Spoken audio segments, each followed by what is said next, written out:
Hello and welcome to the newsroom. I am Fidelia Aguncha. The police command in Enugu State has confirmed 5 persons dead in an accident along Enugu-Abakaliki Road on Monday. The state police public relations officer Ebere Amaraizu says 9 persons were also injured in the accident, which occurred between 5 a.m. and 6 a.m. near Emene community axis of the Enugu-Abakaliki Road. He says the injured persons had been rushed to the National Orthopedic Hospital, Enugu, for medical attention. The siege on the residence of the senator representing Kogi West District, Dinomelaye, by the police has entered day 4. The police had earlier vowed to remain in position until the senator comes out of the building, and he is wanted for culpable homicide for his alleged involvement in the shooting of a police officer.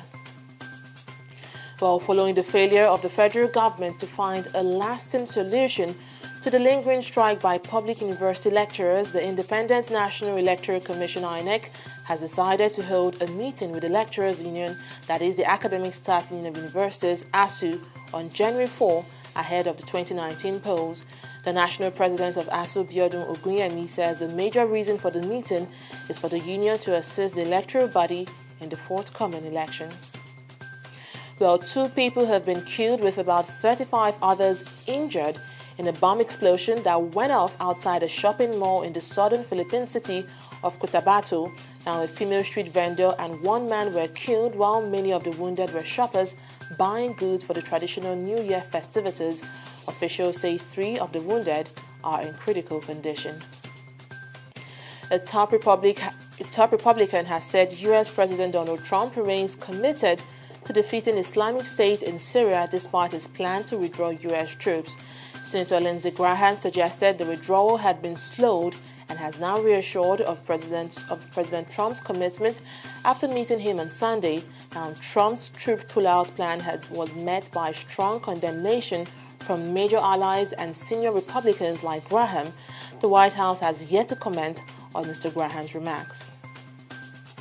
Democratic Republic of Congo's opposition says it expects one of its candidates to win the presidential election based on early vote tallies, but the ruling coalition said it was confident its candidate had won the chaotic contest.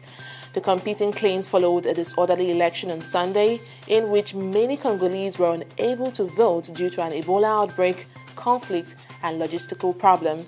The vote is meant to choose a successor to outgoing President Joseph Kabila after 18 years in power and could lead to the vast Central African country's first ever democratic transition. Tennis great Roger Federer and Serena Williams will meet on court for the first time at the Hopman Cup on Tuesday when Switzerland face the USA in Perth. They will play in men's and women's single rubbers before the meeting in the mixed doubles alongside partners Belinda Bencic and Frances Tiafoe. And Federer and Williams, both 37 years, have won a combined 43 Grand Slam titles.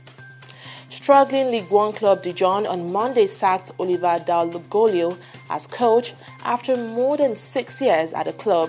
Now, Dalloglio oversaw Dijon's return to the top flight in 2016 and has started this season with 3 wins. Former Liverpool, Preston and Bolton winger Peter Thompson has died.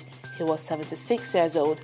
Thompson, who scored 54 goals in 416 appearances for the Reds between 1963 and 1973, won 2 First Division titles under legendary Liverpool manager Bill Shankly. He helped Liverpool win the FA Cup for the first time in 1965 and reach the European Cup Winners' Cup final in 1966. And that's the latest from our newsroom. Thank you so much for watching. I am Fidelia Aguncha.